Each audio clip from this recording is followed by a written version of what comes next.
I've done most of the things that So the project is something that is, have to think of as sort of based here, but also designed to kind of make the best possible use of all of these documents. In addition to all of the papers that he left, the original documents that we have collected copies of letters, manuscripts, anything we can think of that is worth from all around the world. And we continue to do that, so that in the files are every document in his hand that we can lay our hands on. Now, there are things in there that aren't in there. We know about that. And as I said to you, we still find 2 letters a week. But there are collectors who have things that we don't have copies of yet. And there are places like libraries, like the Copley Library, which is just now being sold off by its corporate owners. 200 letters by Mark Twain going on the market just in a few weeks. So, in addition to the originals and those copies, we have all this kind of effort to kind of organize and publish these things. And we publish, well, we published on an average a volume a year. But we're also now publishing on the web, marktwainproject.org. And we're taking all of the printed books that we've done so far and trying to mount them on the web. They're all sort of, in a kind of line to get up there.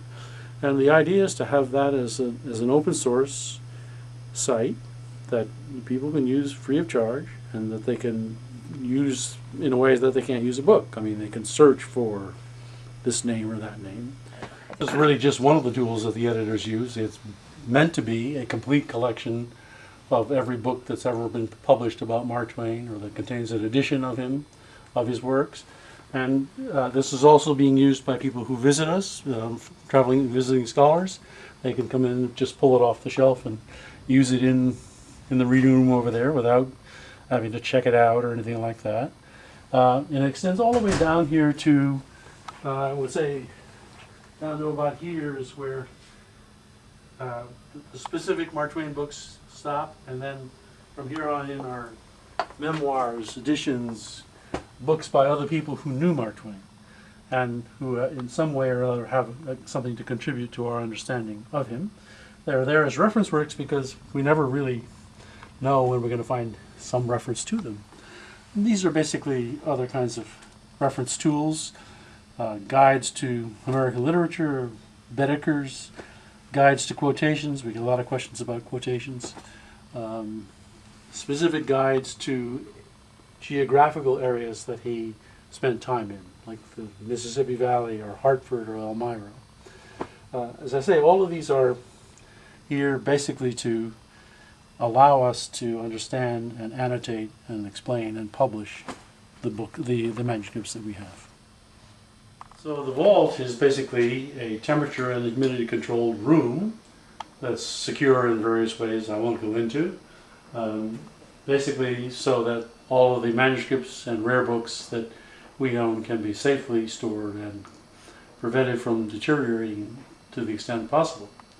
The idea is to keep them reasonably cool, cooler than most people like to work in. So you basically come in here, take what you want, and go back outside and stay warm.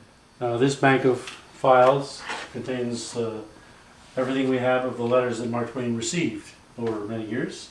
It starts here and ends over there. About 17,000, 18,000 letters. All filed individually, so you can find them. This contains the original letters that the library owns. There are roughly 3,000 of these. Most of them came after the papers were created and were given to the library. They were either purchased or given by various people. And as I say, we still receive letters that we didn't know about. I would say that most of those letters are worth at least $1,500 a page. So I think you're looking at $9 or $10 million here. Well, I often say this is the most important letter Mark Twain ever wrote. He wrote it in San Francisco in October 1865. He was just about 30. He hadn't decided what to do with his life. But in this letter he's saying, okay, I know I've got this talent for literature of a low order, i.e. humorous. It's not really what I wanted to do, but I'll go ahead and try to do it. And he does. We know that after he sends this letter, things really start to hop. And he knows that it's about a major decision in his life. He says at the top, "You had better shove this in the stove, for if we strike a bargain, I don't want any unpublished letters and literary remains of Mark Twain published after I am planted." So this is before he's ever written a book. So he knows he's got something inside him that's going to make for a major career. It's amazing, I think, that he can say all that he's as clear as he is about exactly what is going on. This is where the autobiography starts. As I think I said to you, that many of the files are empty because people are working on them. But this is essentially a chronological arrangement of these dictations. By date, the date he gave them, that's the way he wanted the autobiography arranged. This column basically represents the books that we have from his own library. There are thousands of books from his library, but we do not own even, I would say, a tenth of them for various reasons. But these stayed in the papers or have been acquired since. They are very useful tools. He didn't sign Mark Twain in these books. Always Clemens. And I swear that he never read a book that he didn't mark up. He's reviewing Hart's published work. He's thinking about selecting some of it for the Library of Humor. And you can see that he likes this one. The Luck of Roaringham. Good, good. On every page he says good. And this is where we keep first editions of his work. Piracies, really any lifetime edition, Canada, Australia, Germany, doesn't matter which, anything that came out during his lifetime of his own materials. They're the basic tool for studying and for establishing the texts of these various works, and we acquire them when we can, by gift or by purchase. We're much more interested in the inside than we are in the outside. Most collectors are very concerned about so-called condition. We're not.